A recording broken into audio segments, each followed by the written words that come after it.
Ngayong Semana Santa, may lugar sa San Pedro, Laguna na sentro ng pananampalataya ng mga deboto. Isang balon na ang tubig ay konektado sa simbahan ni Apo Uweng, ang patron sa kanilang bayan.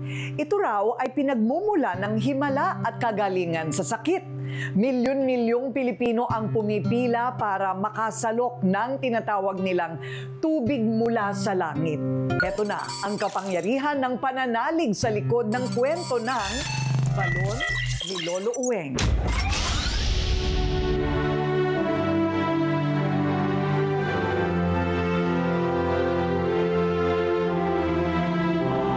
Ang pila na ito, hindi rasyon ng kung anong donasyon. Hindi rin linya para sa isang konsultasyon. Kundi, pila ito ng mas malalim na debosyon, pananampalataya, at mga taong may kahilingan na gustong personal na ibulong sa sinasabing mapaghimalang imahe ni Hesukristo, ang tinatawag nilang si Lolo Uweng. Ito ang sinasadya ng mga taong nangangailangan ng awa at himala.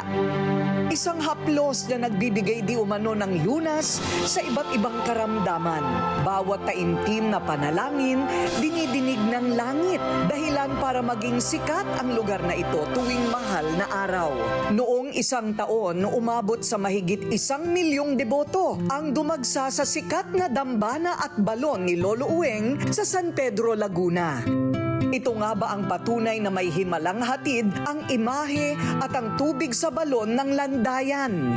Sakit po ng asawa ko. Nanikilabutan talaga. Ayun, dinadala ko siya dyan. Awa ng Diyos kaya Lolo Uweng, simba kami. May panata rin kami tuwing mahal na araw, alay lakad. Kahit sobrang daming tao, kasi talaga, kahit masakit ang pako, wala. Hindi namin iniinda yun. Base sa kasaysayan, divine arrival o tinulak daw ng alon mula sa dagat ang mapaghimalang umanong imahe ni Lolo Uweng sa sityo ng landayan noong unang panahon. Ayon kay Sally Ordonia, isang lokal na historian mula sa Laguna, mga mangingisda raw ang unang nakakita kay Lolo Uweng. We think that divine arrival ay talagang dito niya piniling pumunta. Hindi sa iba dito. At nung siya'y tinanggap, ang tumanggap sa kanya yung mga fisherman. Nakita lang siya. At inahon, nilagay sa isang tuklong. Parang bahay kubo na simbahan. Taong 1800 nang matagpuan ang imahe ng Santo Entierro. Tinawag itong Lolo Uweng nang ibig sabihin ay Emmanuel o God is with us. Pinaniniwalaang nakakapagpagaling si Lolo Uweng ng mga malubhang sakit gamit ang tubig sa isang balon. Ang balon na ito ang mismo raw lugar noon na dating dalampasigan kung saan natagpuan ang imahe. Talagang ang tingin ng mga tao dyan talagang milagrosang balon. Kasi maraming naligo dyan, uminom ng tubig dyan, o nagpudas dyan. At they attribute it dun sa miraculous tubig. Yung balon parang yung pool of Siloam sa Jerusalem.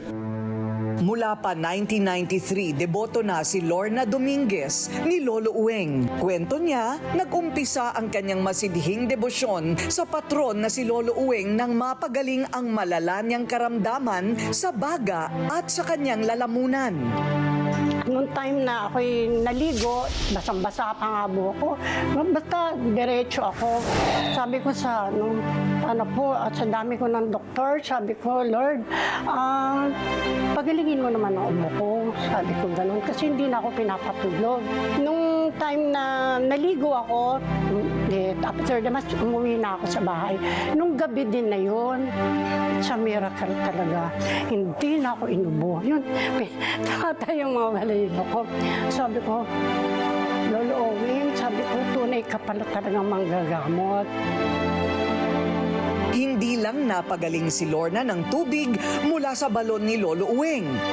Noong nalugi daw ang kanilang negosyo, ang imahe ng patay na si Jesus din daw ang naging sandigan ng kanilang pamilya para muling makabangon. Maging ang kahilingan niyang mapagtapos ang mga anak sa pag-aaral, tinupad din daw ni Lolo Uweng. talagang si Lord may binibigay. Di ba may pinapadala siyang instrumento? Yun, may mga tulong na, may ano na.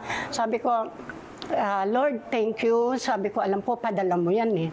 Padala mo sa amin yan. Sabi ko, dahil siguro kung nawalan kami ng tiwala sa iyo at kami huminto ng pagsamba at pananalig sa iyo, saan kaya kami ngayon?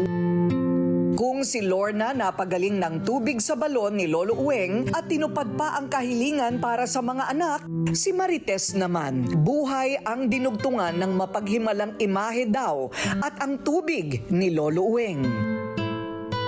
2018, nagkaroon siya ng meningioma grade 2. Isang uri ito ng tumor sa utak. Kahit madalas na kinukumbulsyon at nangingisay pa si Marites. At kahit pa sinabihan na siya ng kanyang doktor na tanggalin ang bukol, pinaabot pa ni Marites ng ilang taon para makapagdesisyon na gawin ang operasyon.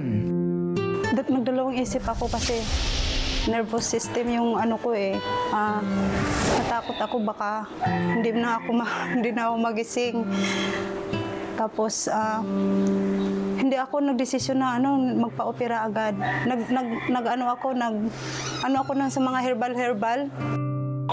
Ipinagdasal ni Marites kay Lolo Uweng ang kanyang karamdaman. Humingi rin siya ng senyales mula sa imahe para makapagdesisyon sa kanyang operasyon. Last na atake ko, yung pagkagising ko parang nasa ilalim ako ng lupa. Tapos habol-habol ko yung hininga ko. Naisip ko na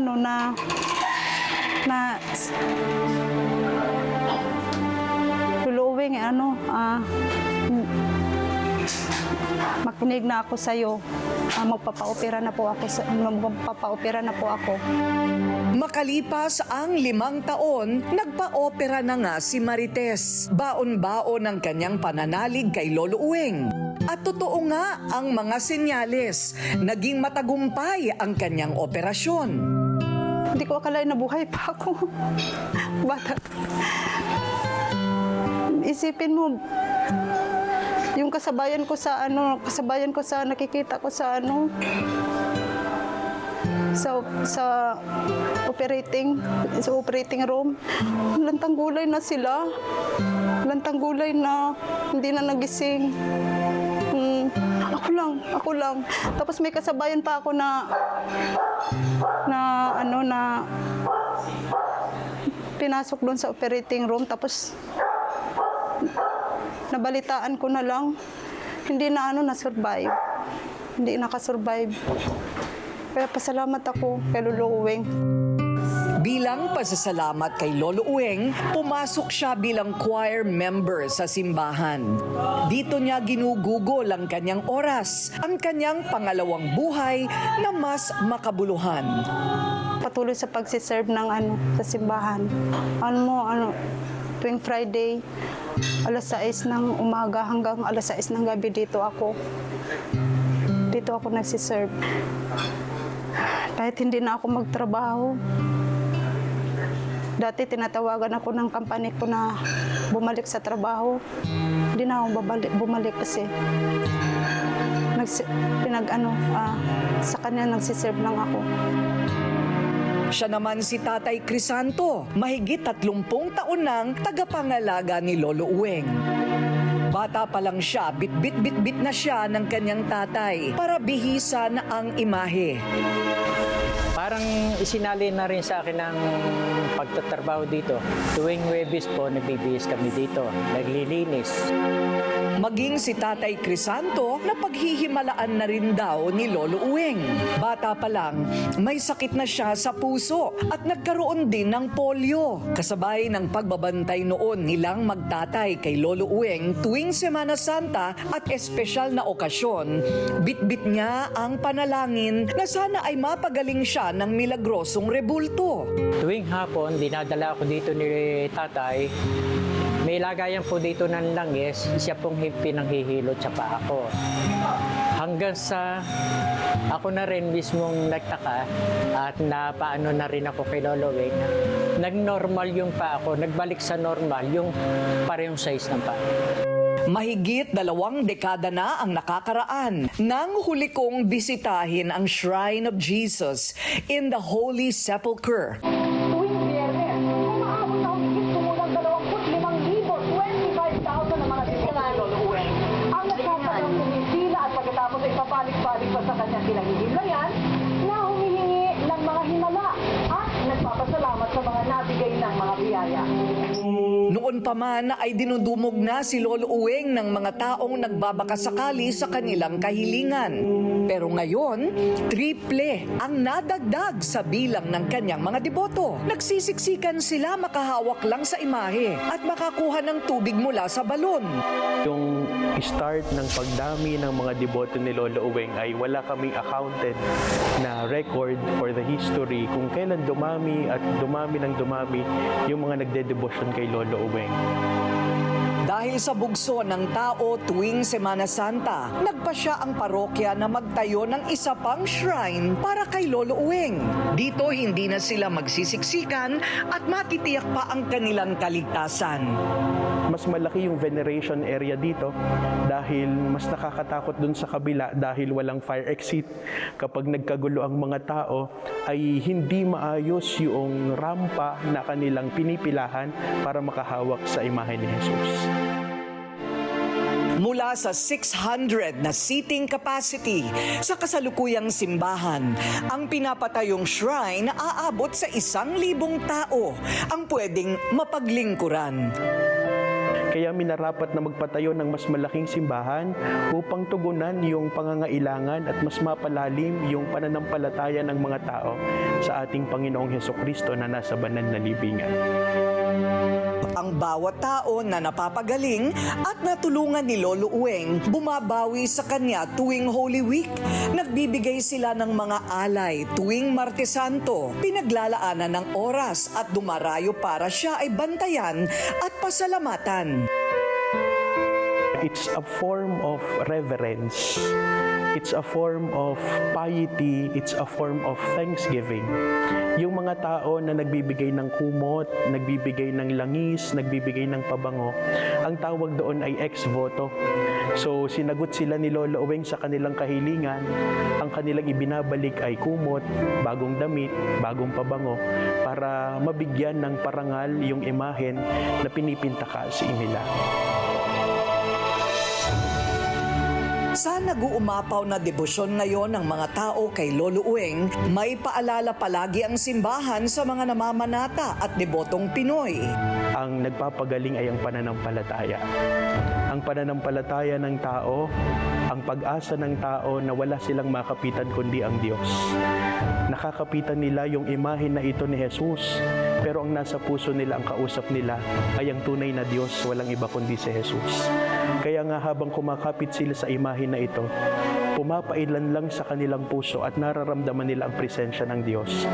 Nakapagkapit-kapit nila ang imahe na ito, parang sinasabi at binubulong sa kanila ni Jesus, huwag kang mag-alala, kasama mo ako.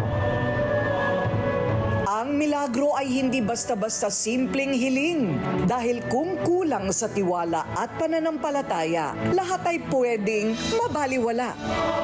Ngayong Semana Santa, pagkakaroon ng busilak na puso ang paalala ng kwento ng lahat ng deboto ni Lolo Uweng. Pananalig na tila balon na patuloy na bumabalong ang kabutihan at pagmamahal sa pamamagitan ng paglilingkod sa kapwa.